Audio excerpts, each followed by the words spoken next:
किस अंग के द्वारा शोषण कर दिया है। तो मछलियाँ में देखिए कुछ इस प्रकार के गिल्स पाए जाते हैं। यहाँ पे फोटो देखिए, आप लोग देखे जरूर होंगे क्योंकि मछली सभी बच्चे खाते ही होंगे।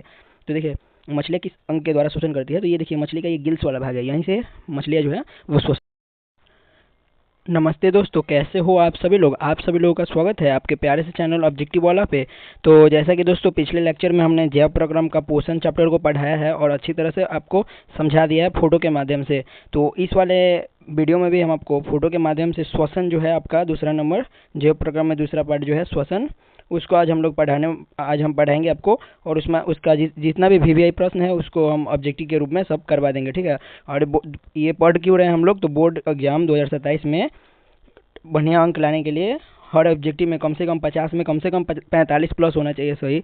तो इसके लिए हम लोग लगातार कोशिश कर रहे हैं। तो ठीक है, तो चलिए हम लोग शुरू करते हैं। श्वसन चैप्टर को अच्छी तरह से पढ़ेंगे और फोटो के माध्यम से समझेंगे। बाकी आप लोग चैनल पे नए हैं तो चैनल को सब्सक्राइब कर दीजिएगा, इस वीडियो को लाइक कर दीजिएगा, ठीक है। तो चलिए शुरू करते हैं हम लोग फर्स्ट नंबर प्रश्न से। देखिए यहाँ पे फर्स्ट नंबर प्रश्न है, तिलचट्टा का श्वसन अंग है। तो देखिए सबसे पहले आप लोग घर में अपना तिलचट्टा, जिसको आप लोग कॉकरोच भी बोलते हैं इंग्लिश में, तो देखिए तिलचट्टा जो है ना उसको आप लोग पहले देखिए वहाँ पे आप माने कि आपको लौका, वो जब लौका तो आप उसको थोड़ा सा घेर लीजिए, उसको पलट के देखिए उसके नीचे आप लोग देखिएगा ना तो उसके नीचे ट्रैकिया होगा, ठीक है। ट्रैकिया तिलचट्टा का श्वसन अंग ट्रैकिया होता है, ठीक है। उसके आप लोग जब गर्दन भी काट लीजिएगा तिलचट्टा का तो वो नहीं मरेगा क्योंकि वो श्वसन करता रहता है ट्रैकिया से, इसी कारण वो नहीं मरता है, ठीक है। और ये जो है तिलचट्टा उसका ट्रैकिया कुछ इस प्रकार का होता है, ठीक है। आप लोग जब उसको पलटिएगा तो उसके पीछे कुछ इस प्रकार का ट्रैकिया होता है, ठीक है। और ये जो होता है ट्रैकिया वो कितना जोड़ी होता है, तो 10 जोड़ी होता है, ठीक है। ये भी प्रश्न आता है कि तिलचट्टा में श्वसन अंग का जो ट्रैकिया है वो कितना जोड़ी पाया जाता है, तो 10 जोड़ी मतलब क्या 20, ठीक है। तो इसका राइट आंसर क्या हो जाएगा, ए ट्रैकिया, ठीक है। ये प्रश्न क्या आंसर हो जाएगा, ए ट्रैकिया। तिलचट्टा का श्वसन अंग है ट्रैकिया। बाकी मछली का पूछेगा तो गिल्स हो जाएगा, ठीक है। मनुष्य का पूछेगा तो फेफड़ा हो जाएगा। चलिए आगे हम लोग देखते हैं दूसरा नंबर प्रश्न, और ये प्रश्न 2024 के बोर्ड एग्जाम में पूछा गया है, तो ये प्रश्न को आप लोग ध्यान से याद रखिएगा। चलिए आगे हम लोग देखते हैं दूसरा नंबर प्रश्न को। चलिए यहाँ पे दूसरा नंबर हम लोग का प्रश्न है, यहाँ पे देखिए दूसरा नंबर प्रश्न यहाँ पे ये है कि मछलियाँ किस अंग के द्वारा श्वसन करती है। तो जैसे हम लोग हैं, हम लोग श्वसन करते हैं फेफड़ा से, नाक से नहीं। नाक से तो हम लोग, नाक एक रास्ता होता है हम लोग का, ठीक है, नाक नहीं होता है। हम लोग श्वसन करते हैं ये फेफड़ा से। बाकी ये जो तिलचट्टा हो गया, ये जो मधुमक्खी हो गई, ये सब अपना ट्रैकिया के द्वारा श्वसन करता है, ठीक है। जिससे मतलब वो आसानी से जिंदा रहता है। उसका आप लोग गर्दन भी काट दीजिएगा ना, जैसे मतलब कॉकरोच हो गया तो उसका आप लोग जब गर्दन भी काट दीजिएगा तो पर भी वो जिंदा रहेगा, ठीक है, वो मरेगा नहीं क्योंकि वो श्वसन अपना ट्रैकिया से करता है। उसके नीचे 10 जोड़ी ट्रैकिया पाई जाता है, ठीक है। तो यह प्रश्न को याद रखना है। और चलिए दूसरा नंबर प्रश्न है कि मछलियाँ किस अंग के द्वारा शोषण कर दिया है। तो मछलियाँ में देखिए कुछ इस प्रकार के गिल्स पाए जाते हैं। यहाँ पे फोटो देखिए, आप लोग देखे जरूर होंगे क्योंकि मछली सभी बच्चे खाते ही होंगे। तो देखिए मछलियाँ किस अंग के द्वारा शोषण करती है, तो ये देखिए मछली का ये गिल्स वाला भाग है, यहीं से मछलियाँ जो है वो शोषण करती है, ठीक है। तो इसका राइट आंसर क्या हो जाएगा, सी, कि मछलियाँ किस अंग के द्वारा शोषण करती है, तो गिल्स। अब बाकी आप लोग यहाँ पे देख लीजिए, ये प्रश्न 2020, 2024 और 2026 के बोर्ड एग्जाम में आया हुआ प्रश्न है। तो ये भी प्रश्न आपके बोर्ड एग्जाम 2027 के लिए काफ़ी ज़्यादा इंपॉर्टेंट है। तो आप लोग इस प्रश्न को भी ध्यान से याद कर लीजिएगा, ठीक है। बाकी आप लोग चैनल पर नए हैं तो चैनल को जरूर से जरूर सब्सक्राइब कर लीजिएगा। ऐसे ही वीडियो आपको बोर्ड एग्जाम 2027 के अंत तक मिलता ही रहेगा, ठीक है।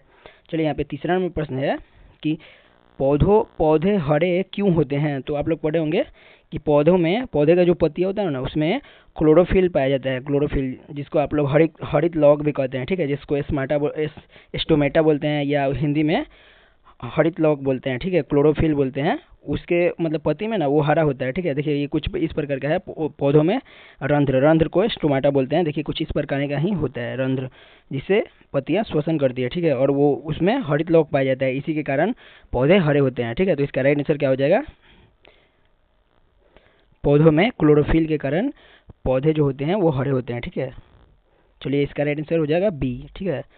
बाकी ये स्टोमाटा के कारण जो है उससे नहीं होगा क्योंकि ये स्टोमाटा मतलब क्या, रंध्र को ही इंग्लिश में स्टोमाटा बोलते हैं, ठीक है। उसी के द्वारा तो वो शोषण करता है। लेकिन क्लोरोफिल जिसको हरित लौक कहते हैं, उसके कारण पेड़ पौधे हरे होते हैं, ठीक है।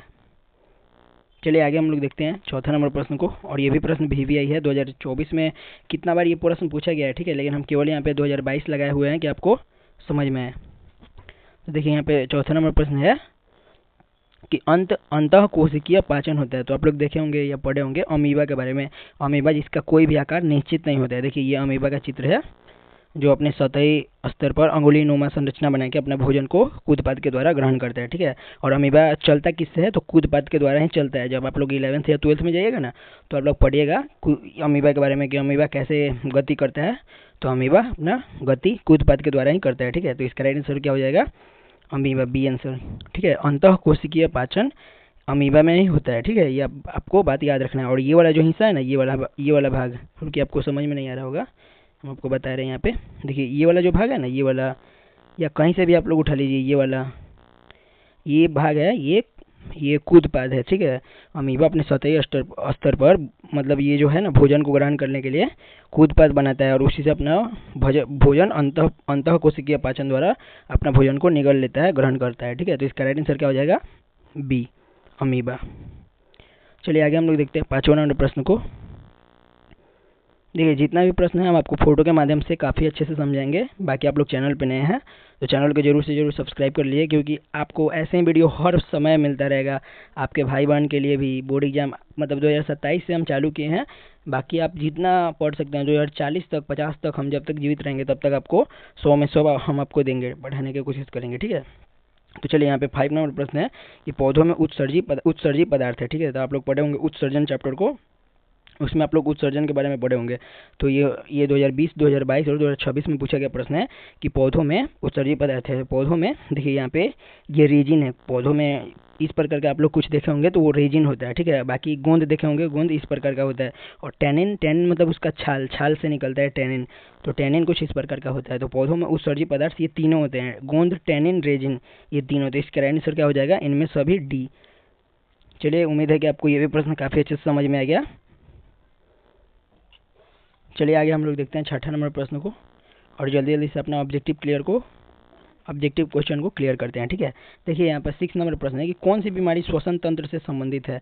तो देखिए जब आप लोग को निमोनिया की बीमारी होगी ना तो आपका मतलब कुछ ये जो है हृदय फेफड़ा जो है वो कुछ इस प्रकार का होने लगता है। ठीक है, जैसे तेज बुखार होना, खांसी आना, सांस लेने में कठिनाई होना, सीने में दर्द होना, ठीक है, थकान और कमजोरी होना या भूख ना लगना। ठीक है, तो ये कौन सी बीमारी श्वसन तंत्र से संबंधित है। तो जब आपको निमोनिया हो जाएगा ना तो कुछ इसी प्रकार का होगा। ठीक है, जब देखिएगा अपने घर में किसी को अगर ये सब हो रहा हो, तेज बुखार, खांसी हो, सांस लेने में कठिनाई हो, सीने में दर्द हो, थकान और कमजोरी हो और भूख ना लगे, तो समझिए कि उसको निमोनिया हुआ है। ठीक है, तो इसके लिए आप लोग जल्द से जल्द डॉक्टर से मिलिए और सलाह लीजिए। ठीक है, कि कौन सी दवाई खाएं हम लोग। ठीक है, बाकी आप लोग ये प्रश्न को भी याद रखिएगा कि कौन सी बीमारी श्वसन तंत्र से संबंधित है। देखिए हमारा पढ़ना सिर्फ पढ़ने का मकसद नहीं है। आप पढ़ क्यों रहे हैं? क्योंकि आपके दैनिक जीवन में ये सब कार्य आए। अगर ऐसी घटना है, भगवान न करे कि आप लोगों पे आए, लेकिन अगर बाई चांस आ भी जाए तो आप लोग ऐसे निपटा लीजिए। ठीक है, इसलिए हम आपको फोटो के माध्यम से A to Z समझाने का प्रयास कर रहे हैं। ठीक है, इसलिए आप लोग मेरा सपोर्ट करिए। चैनल पर नए हैं तो चैनल को सब्सक्राइब करिए। तो देखिए 6 नंबर यहाँ पे प्रश्न था, हम एक बार फिर से आपको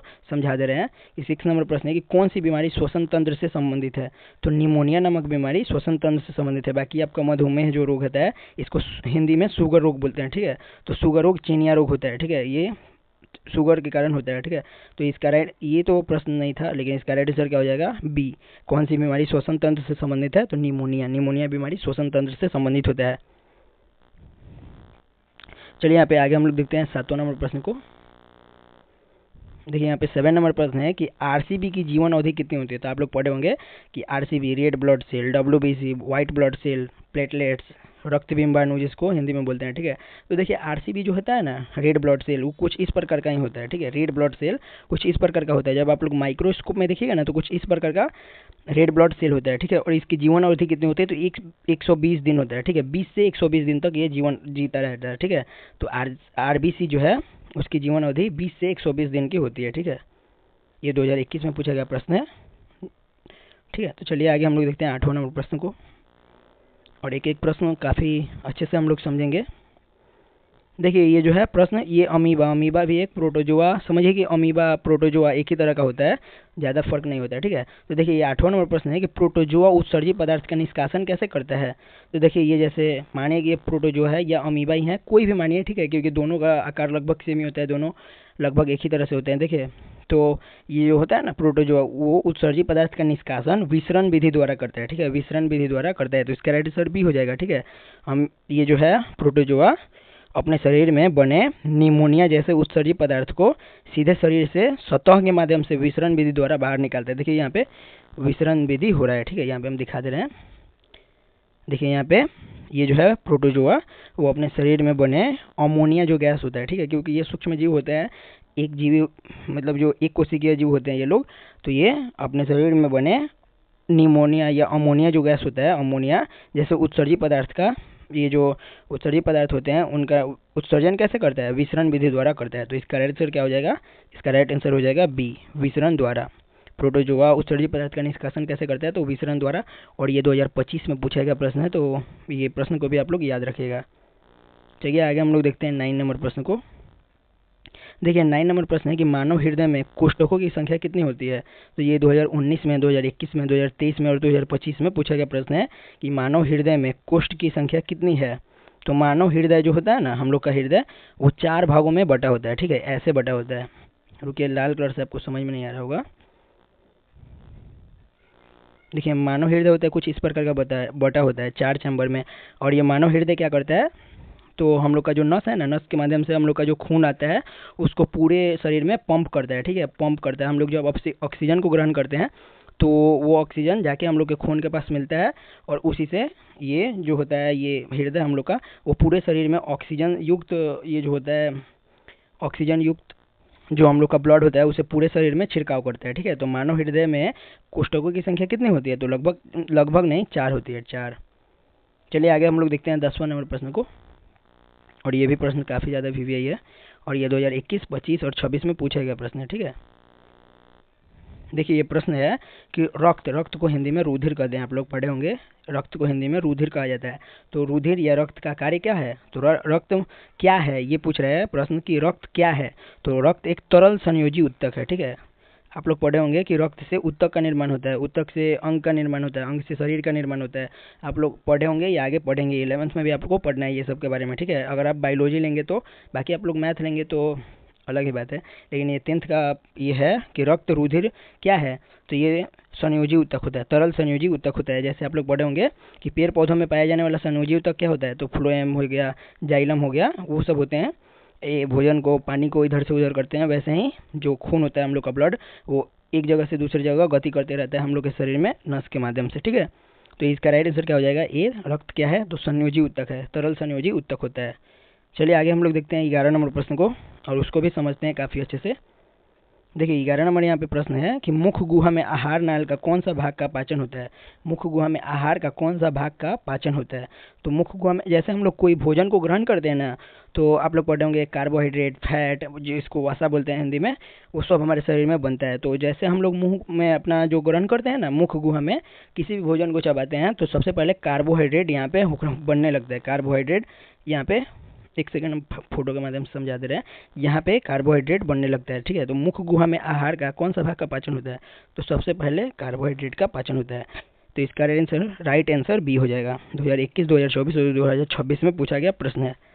चलिए आगे हम लोग देखते हैं 12 नंबर प्रश्न को।